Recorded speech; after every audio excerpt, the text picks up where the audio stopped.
M Mohandas அவர்கள். 28 ஆண்டுகால ஊழிய அனுபவம் உள்ள இவர் மாரநாதா திருச்சபை போதகராக குன்றத்தூரில் தேவப்பணி செய்கிறார். கிராம ஊழியங்கள், தெரு பிரசங்கம், திறந்தவெளி கூட்டங்கள், கிராம ஊழியங்கள், மருத்துவமனை சந்திப்பு ஆகியவற்றில் தேர்ந்த இவர் அழைக்கப்படும் இடங்களுக்கெல்லாம் சென்று பிரசங்கித்து வருகிறார். கிளை சபைகளை நிறுவ பாரத்துடன் செயல்பட்டு வருகிறார். இப்பொழுது இவர் ரெவரண்டாக அபிஷேகம் பெறுகிறார். பரிசுத்தமுள்ள பிதாவே, இவர் கற்றுக் கொடுத்த இந்த நாட்களில் எல்லாம் ஒரு காரியத்தை அறிந்து கொண்டேன். பேதைகளை ஞானியாக்குவது கர்த்தருடைய வேதம். அதற்காக நன்றி செலுத்துகிறோம். இவ்வளவோ முடி சமுத்திர தாழ்த்தி ஜெபிக்கும் பொழுது நரவியான மகனை கர்த்தர் பயன்படுத்திக் கொண்டே வருகிறப்பா.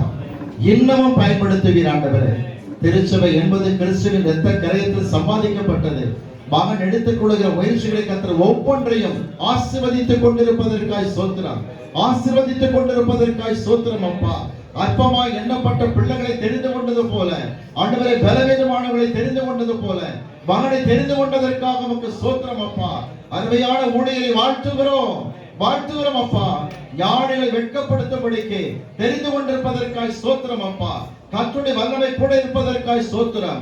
உலகத்தில் இருக்கிற எவரையும் மகனுக்குள் இருக்கிற கர்த்தர் பெரியவர், அதற்காய் கோடாகோடி ஸ்தோத்திரம். பிதா, குமாரன், பரிசுத்தாவின் நாமத்தினாலே ரெவரண்டாக ஆணையம் பண்ணுகிறோம். இயேசுவின் நாமத்தில் பிதாவே.